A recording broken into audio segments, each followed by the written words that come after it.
Hello, my name is Casey Roberson. I am one of the librarians here at the Neumann Library at UHCL.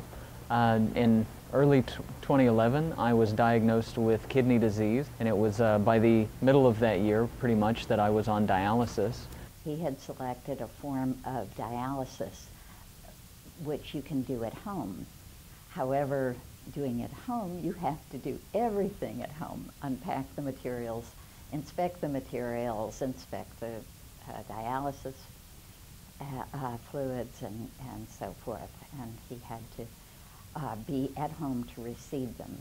They couldn't be dropped off anywhere. It took 8 hours, and he could not leave his bed for those 8 hours. And if something went wrong with the process, he would have to start all over again. It takes a lot out of you, it takes a lot of time, takes a lot of your energy. You have to be on a very restrictive diet. You have a lot of special ways you have to clean things. It sort of takes over, especially when you live alone. The very serious dialysis that he had to do himself at home every night. So I was very proud of him for being able to handle that. Carried on with his job wonderfully. He was very professional. He managed to balance his responsibilities at work. I was new on the job, and I was unsure about a lot of things, and his door is right across from the research desk. It is always open, so if any of us have a question while we're working on the desk, I have never knocked on his door and asked, "Do you have a second?" and heard him say no. He's always really welcoming and helpful.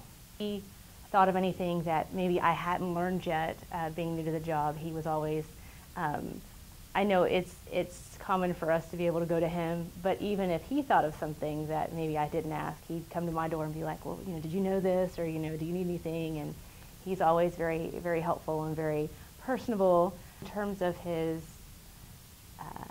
transplant, I remember I guess right before Christmas, a bunch of us went to dinner, and he's telling us about how he just found out that he had been moved to the higher up on the list, and he was kind of really excited about that. And so when we came back after Christmas, the first thing we heard was he wasn't going to be here because he had it happened so quickly, and we were all excited for him like that. But I can only imagine what it's like to, oh, guess what? Now it's such a life-changing deal. So I was on dialysis for about 3.5 years. And it was just this past January 3rd, it was a Saturday evening, I got a call from the Methodist Hospital that they had a couple of kidneys ready for me. They give you time to get your things together, but pretty much I was off to the hospital, and by Sunday afternoon, the next day, I went into surgery, and here it is almost 2 months later, and the kidneys are functioning fine. Pretty much all of my numbers for the things they test in blood are where they should be. I've had to be at home for the past couple of months, for the past, I guess, 6 or 7 weeks, just recovering and taking it easy. To be honest, I'm getting a little tired of it. I'm getting a little stir-crazy. So I am very much looking forward to returning to work and, bringing, hopefully, a renewed sense of energy to my job.